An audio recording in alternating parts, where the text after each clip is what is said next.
Hey, HTDA, and today I want to show you how to survive the highest combat difficulty in Dyson Sphere Program without too much trouble. As you can see, survive waves of up to 180 units at a time, and if you want, even complete the game like that without ever having to leave your starting planet. In the previous episode, I showed you how to set up your initial base and survive the early waves. Now, since then, as I just saw, I made quite a bit of progress, but I made a lot of mistakes along the way. I'm going to walk you through those mistakes as well, so that you can avoid making those mistakes yourself when you wanted to give the higher level combat difficulty a try.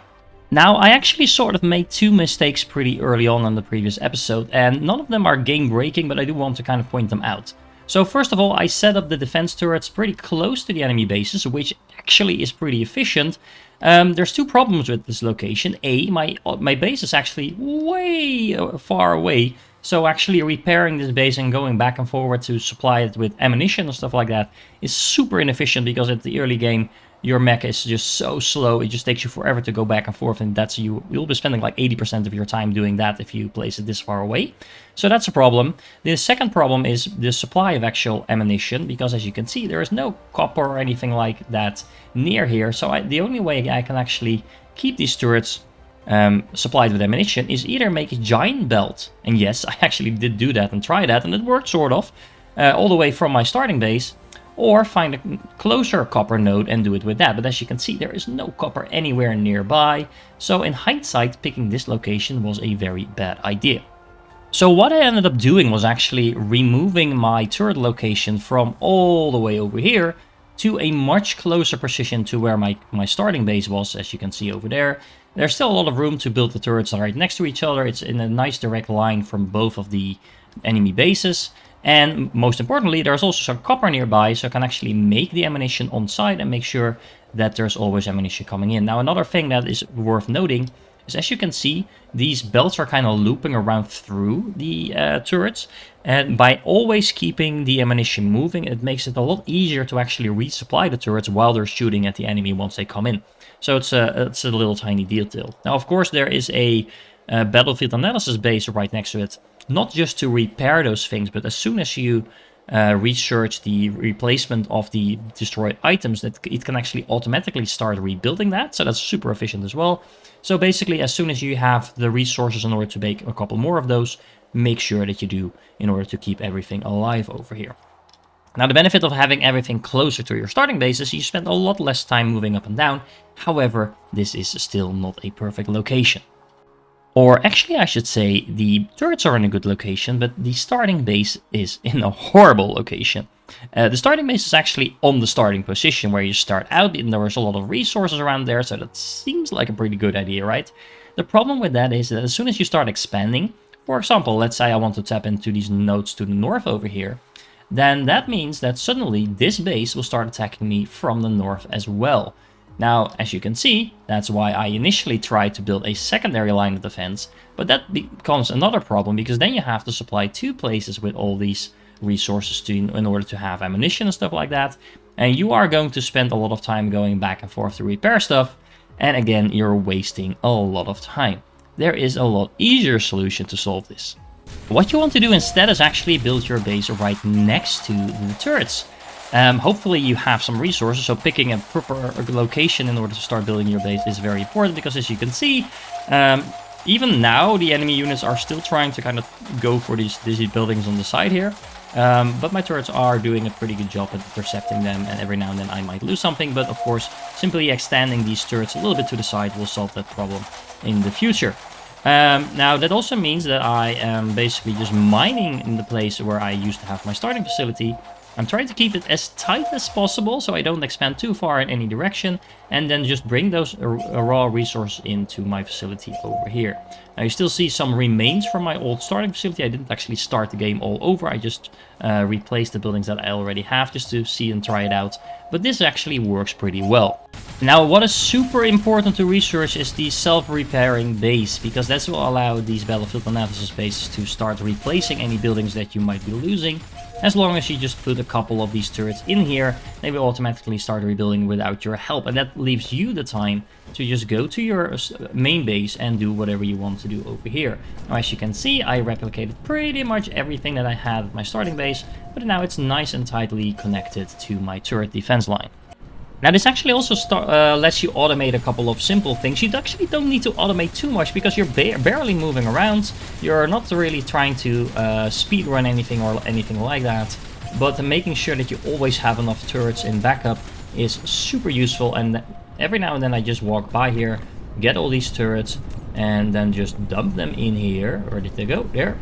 And I just make sure that these buildings keep repairing themselves or rebuilding themselves if any of them get destroyed. And I can just do and focus on whatever I want instead. Now, it won't be long until the enemy starts sending waves of 180 units at a time to you, so make sure you have plenty of turrets to go along with it. I actually recommend building the battlefield analysis base kind of in the middle, like I'm showing here. 4 or 5 lines of turrets in front of that is pretty okay. I actually don't recommend going all the way to 5 because these tend to get destroyed a lot.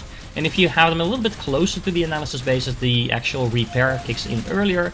This is a relatively easy wave because it came all the way from the farthest away base. But if these closer base attacks, you actually get a little bit overwhelmed every now and then. A couple of these units go down, which is less of an issue if you have the buildings closer to your bases over here. Now, once you feel like you're a little bit in control, you don't have to focus on defending too much. I recommend that you get your red signs up as soon as possible. I did this way too late, honestly. But as long as you do it pretty early on, you don't need to focus about having too much production. Just get it going. Again, pick one of these splitters, put a box on top so you can store any surplus that you might be producing. And just get it going while you're also trying to focus on getting enough ammunition. Because actually, the ammunition for the turrets is pretty expensive to make and it's pretty slow to make. So make sure you have enough rolling all the time, because you never want to have your turrets run out of ammunition during a fight. That's a very good way to lose your base. Trust me, been there, done that. Now, after expanding my defenses a little bit, especially to make sure I didn't have any stragglers taking out my miners all the time over there, the next thing I did was actually set up a whole missile turret over here all the way in the back of my base. Remember, with signal towers, you can get these turrets to shoot wherever you want. So just get them out of the way, place them somewhere safe so they don't get easily destroyed. And of course, make sure you have some ammunition being made for them. Now, this ammunition is actually pretty expensive. You need both the engines as well as the combustible units and a ton of copper. All of that is not really hard to get by, but if you really want to automate that, you do need to put some effort into that. Now, what I've actually done here is I just set up a small mini factory to make some of these engines, make some of these combustible units, and then just toss everything in these depots over here to make that. As you can see, I now ran out of copper, so I can just get that from anywhere else basically, and then just dump it in here and keep producing that. Now, I actually don't recommend using your missiles for too much defense unless you really need it, mainly because these missiles, as you can see, are extremely expensive to make. And especially early on, that's not really where you want to be spending your resources on. Just spending some copper in order to have these turrets shoot everything down works pretty well for a very long time. So then the next thing I thought was, well, why not make a few signal towers, place them next to the enemy base and destroy them just like I did on the normal settings. And, well, as you can see, this is a very bad idea, because not only does that signal tower get taken out very quickly, everything swarms out from the enemy base, probably destroying me in the process. I think I'll just survive right here because I flew to safety. But basically, you're going to get attacked by everything that base has. Now, you might think that it's pretty easy to just take it out after that. Well, and no, because as you can see, this is getting repopulated super fast. There's actually another wave already coming out of here, so it's not as easy as you might think. So a slightly more effective way is actually building the signal tower to the side of the enemy base. It will still start shooting, it will still kick that hornet's nest, but most of the units will actually start flying towards your base, or actually towards the turrets that are attacking them. Which is also why you should build them behind, in a direct line behind your defense turrets, because otherwise you will be getting attacked from the side once again. However, as you can see, it's not a perfect solution because the signal tower is still under attack. You can solve that to some extent by building a couple of these, building an analysis base next to it, etc. But it is a very slow and tedious process of taking out the enemy base once you do that. What is also happening, by the way, is because you're... Hello? I was talking there. Let's reassemble. But what's also happening in the meanwhile while you're attacking this base, you will see the Dark Fog Hive getting annoyed because you're attacking their bases as well. And on top of that, you will also see enemy fleets jumping in order to actually wipe out your defenses as well. So all in all, it's a highly impractical solution of taking out the enemy bases like this. So how should you approach this? Well, you start paving the way literally towards the enemy bases to expand your defenses in their direction. At this point, you should have plenty of concrete as steel, so you can make some foundations. You don't actually need to fully pave all of this. Let me show you some foundations. You have to be smart about this, so you can just set it to the smallest tile size, and then just by doing something like this, or you can be a little bit more aggressive like this, it's actually a lot more efficient to pave in the entire ocean than doing it with the large covered foundations like this. As you can see, I've barely covered any of these squares over here, and I already have an almost completely buildable land area, just a few gaps to fill. And there we go. Now I can start building, and that only cost me like 50 foundations. And if you want to be very diligent about that, just place them like every 3 or 4 tiles. And as you can see, this connects all up, and this takes the minimum amount of foundations. Now what we want to do is start expanding our turrets towards the enemy for a couple of reasons, but let me show you how that looks. The idea is pretty simple. Just build a couple of these battlefield analysis bases, probably around 4 of them, next to the turret line that you already have, like just in front of it. And then make a small blueprint, something like this, that has a few battery lines, and then just expand it 2 by 2 and keep that going. Make sure that you connect this up with ammunition as soon as you can. Probably don't build it just as a new wave is coming in, but hopefully that speaks for itself. You just do it straight after a wave.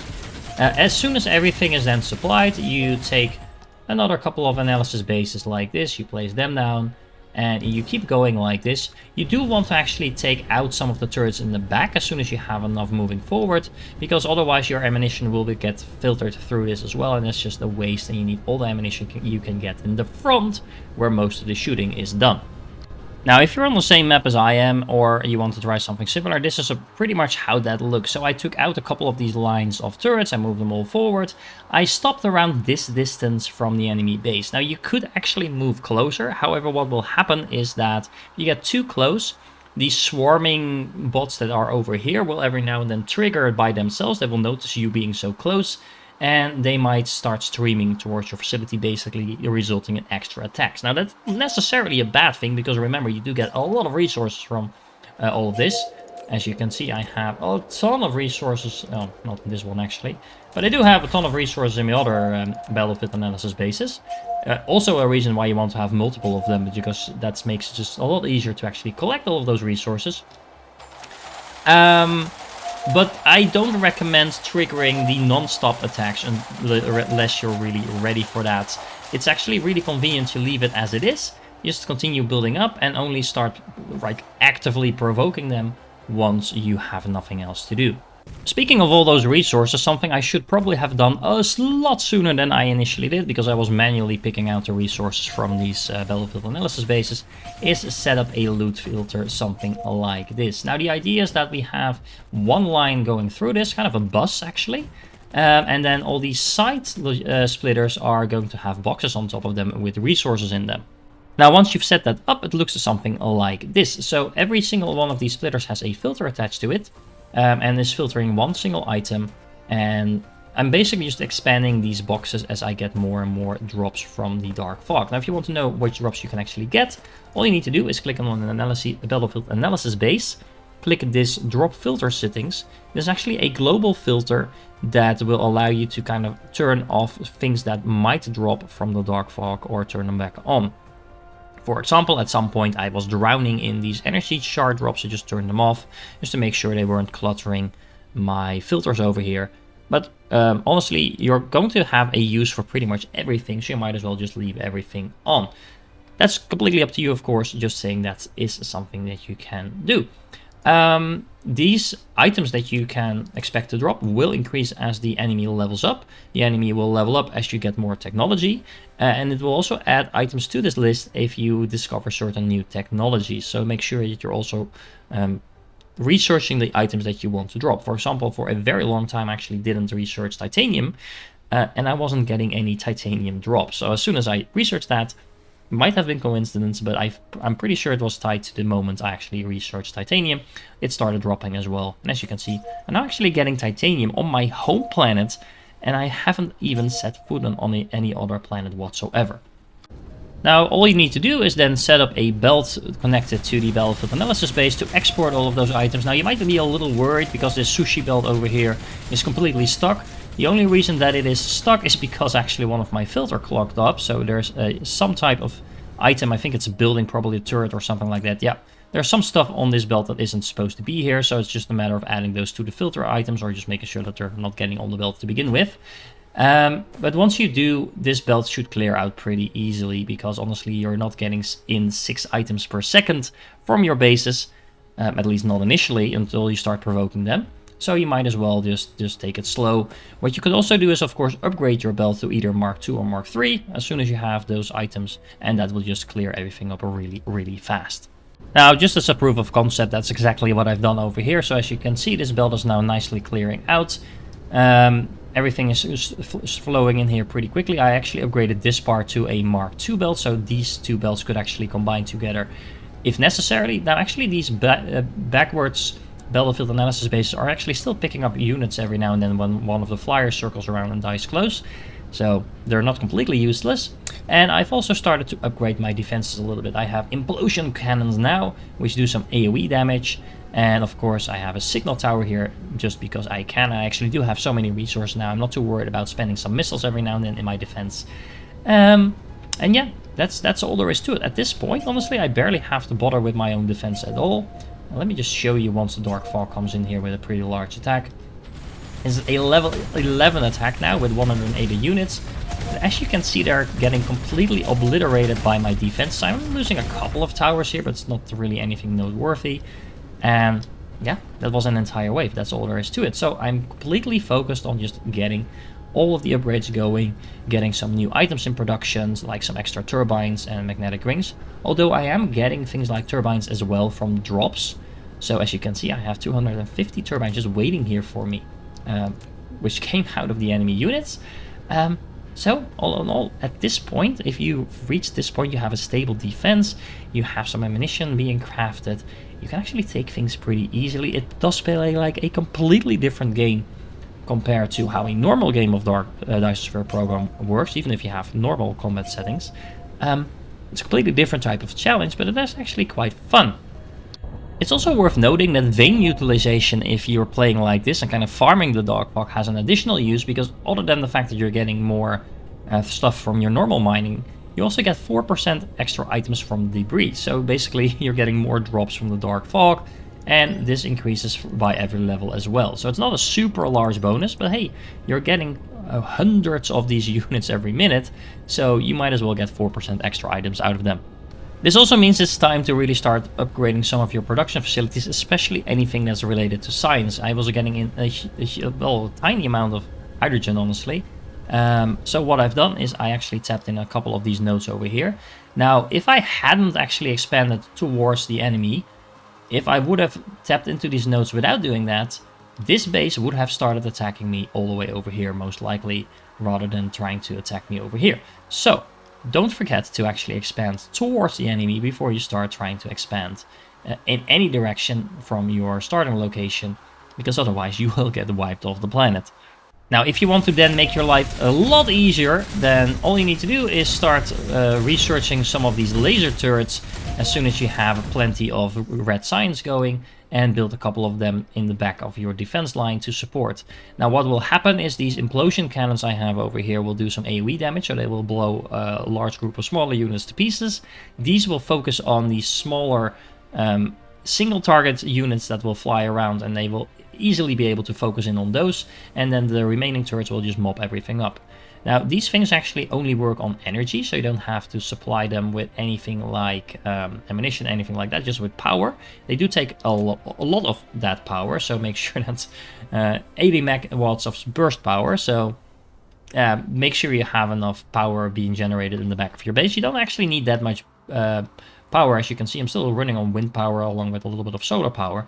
Why? Because I don't have the normal huge factory going in the back. I am getting most of my resources actually from the dark fog itself. So yeah, just focusing a little bit on your defense and building what you actually need goes a long way to steadily getting progress in the hardest difficulty that you can get in this game. As you can see, I even have yellow signs in production now, and I haven't even left my starting planet. So you don't need any interstellar logistic stations like this. You can just kind of turtle up in your starting base, expand that slowly. It's actually a pretty decent base now already, although most of it is just turrets and sorting units, so I can get all those resources and just put them in whatever production line I want. I'm making some shells, I'm making some laser turrets, as you can see over here. I'm researching some upgrades to everything, so things die less fast, they blow up things faster. All in all, this is very straightforward. It took me quite a little time to get here. As you can see, I'm almost on 7 hours playtime, and that's not counting any reloading, retrying things, stuff like that. I'm pretty sure you can do this a lot faster than what I did. The point that I want to make here is that you don't necessarily need to be fast, you just need to be alive in order to do that. So don't stress about getting to a technology level really quickly or anything like that. The base is actually a level up with your own technology level as you go. So as you can see, I do have yellow signs in production and my bases are close to reaching level 13 now. But that's all there is to it. And if you're not actively aggravating the enemy bases with your signal towers, the hives actually don't care about you either. So you can just take your time, slowly build up, and take it as it comes. Now, initially what I wanted to do is make this a series where I was just playing through hard mode as you guys were watching, but I actually felt like that didn't make for very interesting episodes, for the very simple reason is that a lot of this is actually just waiting for resources, rebuilding, fiddling around with stuff, and getting wave after wave after wave of units coming in. As you can see, this is my entire base right now. And honestly, you should probably build yourself a little bigger base than I've done. Like I've said before, this is far from perfect, but it is working. But it doesn't make for very engaging gameplay. It's completely, not engaging gameplay to watch is what I meant, because it's actually quite fun to do. There's just not a lot of things to watch while you're doing it. That being said, I'm actually interested, and answer me in the comments if you want. Are you guys interested in making me do this entire one planet challenge thing where I try to complete the entire game without leaving this planet on hard mode? Or is that something you'd rather not watch? Let me know in the comments if you're interested. Something I do want to explore in a next episode is what these things are. You might not have seen these if you were playing on normal mode. These are the dark fog matrices that only start dropping from level, let me check for you, 12 plus. So you need a pretty advanced dark fog level to actually get these things. Now, right now I can't actually do anything with them, but I am definitely going to do that in the next episode. So make sure you join me for that. Let me know in the comments what you would like to see about this particular update that you haven't seen on this channel or any other channel just yet. And if you're still here, you're awesome, and I hope to catch you in the next one.